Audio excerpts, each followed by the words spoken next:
दोस्तों, हमारे नए वीडियो सबसे पहले देखने के लिए हमारे चैनल भक्ति रस कथा सार को सब्सक्राइब करें व बेल आइकन के बटन को दबाना ना भूलें। वीडियो अच्छी लगी तो शेयर व लाइक जरूर करें।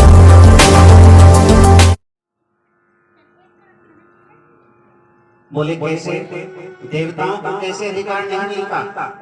बोले एक बार की बात है जिस समय महाराज सुखदेव जी श्री सुखदेव जी परीक्षित महाराज को यह कथा श्रवणपान करा रहे थे। उस समय देवता लोग इंद्रदेव अमृत का कलश लेकर के आकाश से गंगा के किनारे तक पहुंच जाते हैं। जाकर के सुखदेव के चरणों में प्रणाम किया। बोले गुरुदेव, ये अमृत का कलश।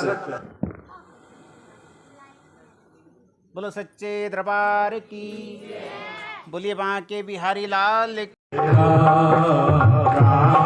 सिया राम जय जय राम। गुरु बिन भव निधि करई न कोई, जो भी रची शंकर सम होई। राम सिया राम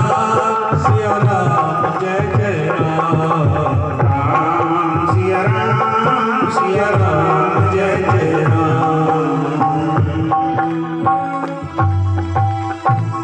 श्री सुखदेव जी कहते हैं, वेद व्यास जी ने कहा है कि महाराज परीक्षित ने सुखदेव जी को अपना गुरु मान करके चरणों की सेवा की है। तब जाकर के 7 दिवसीय श्रीमद् भागवत का ज्ञान प्राप्त किया है। भागवत कथा जो सुखदेव जी ने परीक्षित को दिया है, वही मैं आप लोगों को श्रवण करा रहा हूं। एक बार देवताओं ने ब्रह्मा जी से शिकायत की है कि संसार में भागवत की महिमा ऐसी कैसी है कि सब लोग भागवत करा रहे हैं। ब्रह्मा जी ने एक तराजू मंगाई। तराजू ला करके संसार के सारे जितनी भी नदियां थी, सारे समुद्र थे, सारे तीर्थ थे, और जितने भी संसार में पुण्य देने वाले शास्त्र थे, उन सबको एक पलटे में रखा और श्रीमद् भागवत को एक पलटे में रखा। भागवत जी का पलटा भारी रहा। सारे पुण्य के साधन ऊपर उठ गए, छोटे रह गए।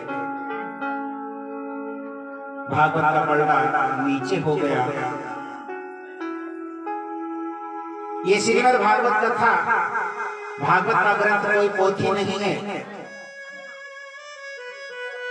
भागवत कोई किताब नहीं है, बल्कि भागवत को साक्षात ठाकुर जी हैं।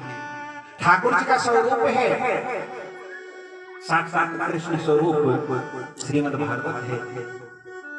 इसका श्रवण करने से जीवन धन्य हो जाता है। नारद जी ने जन जन में इसका प्रचार करने के लिए अपने पिता ब्रह्मा जी से इसका अध्ययन किया है। लेकिन सप्ताह श्रवण की विधि क्या है, ये तो नारद जी ने सनत कुमारों से सुना है। सोनकादि ऋषि बोले, हमने तो सुना है सनत कुमार ज्यादा घूमते नहीं और नारद जी कभी एक जगह बैठते नहीं। ये प्रसिद्धि है, नारद जी हमेशा भ्रमण करते रहते हैं, एक जगह नहीं बैठते। सनत कुमार कभी एक दूसरी जगह नहीं जाते।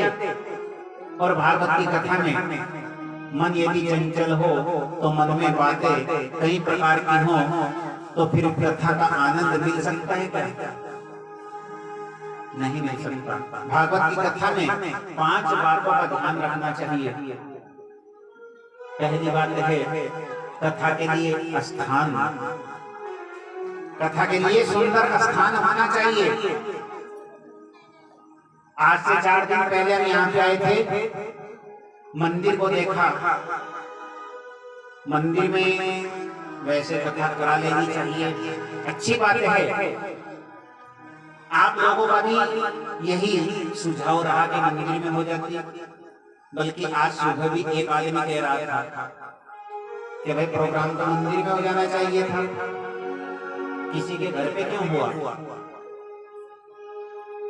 स्थान का चुनाव, कथा के लिए सबसे पहली बात ध्यान में रखने के स्थान का चुनाव। स्थान का चुनाव कैसा होना चाहिए?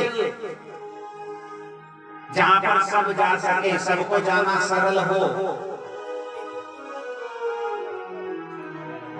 और जहां पर सुंदर वातावरण हो, दूषित वातावरण ना हो, ऐसा सुंदर स्थान होना चाहिए। अब मंदिर में कथा क्यों नहीं? हमने 4 दिन पहले मंदिर की स्थिति देखी कि वहां पे 2 पेड़ खड़े हैं, और दोनों पेड़ इतने गहरे खड़े हैं कि ये जो टेंट लगा रखा है ये वहां पे लगा पाना मुश्किल है। दूसरी बात, उस मंदिर को गांव से बाहर बनाया गया है, बाहर है, इधर के लोग उधर तक, यदि आज की रात कथा हो रही है तो वहां पे नहीं जा पाते, इधर वाले मंदिर में जगह नहीं है। यहाँ पे आप बैठे हैं, यहाँ पे गांव का बीच है, बीच में कथा होगी तो चारों तरफ के लोग आराम से आसानी से पहुंच सकेंगे। और दूसरी बात क्या होनी चाहिए? दूसरी बात भागवत का गान, भागवत का गान होना चाहिए। सुंदर शब्दों में भागवत को गाया जाए, जैसे आप लोगों को गा गा करके सुना रहे हैं। तीसरी बात, भागवत का ज्ञान, भागवत का ज्ञान भी होना चाहिए। ये नहीं है कि जैसे किताब पढ़ रहे हैं बैठ करके स्कूल में, हाँ, जैसे स्कूल में किताब पढ़ते हैं पूरी की पूरी वैसे ही सुना दो। नहीं नहीं, ज्ञानी वही है जो ज्यादा लंबी चौड़ी बात को थोड़े शब्दों में कह करके सुना दे, वही ज्ञानी है, वही वक्ता श्रेष्ठ है। तीसरी बात, और चौथी बात क्या है? बोले ध्यान। कथा को सुनते समय श्रोता का ध्यान वहीं पर रहना चाहिए। पता चला कईयों बातें बोले बैठी तो कथा में है, ध्यान कहाँ पर है? बोले बच्चा आंख खुली होगी, सुहा गई थी, बच्चे के पिताजी के पास सुला कर गई थी, पता नहीं जाग गया हो, क्या हो गया। दूध चूल्हे पे रख गई थी, पता नहीं उतारा या नहीं घर वालों ने। ये सारी की सारी बातें घर से पांडाल से बाहर छोड़ के आया करो। कथा राम जी